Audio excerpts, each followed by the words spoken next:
போனாலும் ஷால் போட்டு போகணும். ஏன் ஷால் போடாம போனா இது தப்பு நடக்காதா? உனக்கு நான் ஒரு வரலாறு சொல்கிறேன்.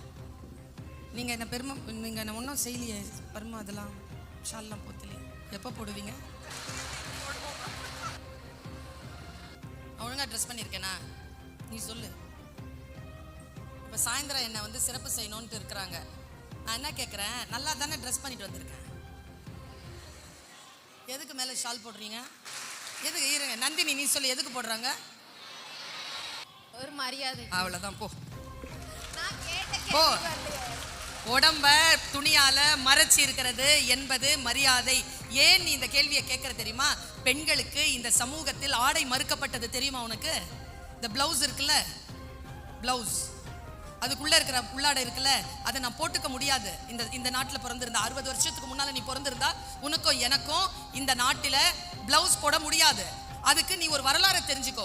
முலை வரின்னு பேர் அதுக்கு. நீ இந்த கேள்வியை கேட்டுட்டங்கிறதுனால நான் சொல்றேன், எந்த உடம்புல என்ன அளவு இருக்கிறதோ அந்த அளவுக்கு நான் லக்ஸுரி டாக்ஸ் கட்டினாதான் அதை மறைக்க முடியும். அதற்கு எதிராக எடுத்த போராட்டத்திற்கு பெயர் தான் மேல் சீலை போராட்டம். தந்தை பெரியார் எடுத்தார் வைக்கம் போர்ல, மிக முக்கியமான போராட்டம் அது.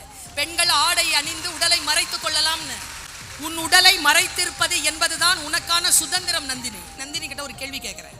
இந்த சமூகத்துல ஹையஸ்ட் போஸ்ட் இருக்காங்கல்ல, கல்வி, அரசியல், நீதிபதிகள், பத்திரிகையாளர்கள், எந்த போஸ்ட்லயும் பெண்கள் பாரு, அவங்களுடைய ட்ரெஸ்ஸிங் சென்ஸ் பார்த்திருக்கியா? அவங்க உடலை ரொம்ப காத்திரமாக மிக கடுமையாக மறைத்திருப்பார்கள். என்ன தெரியுமா?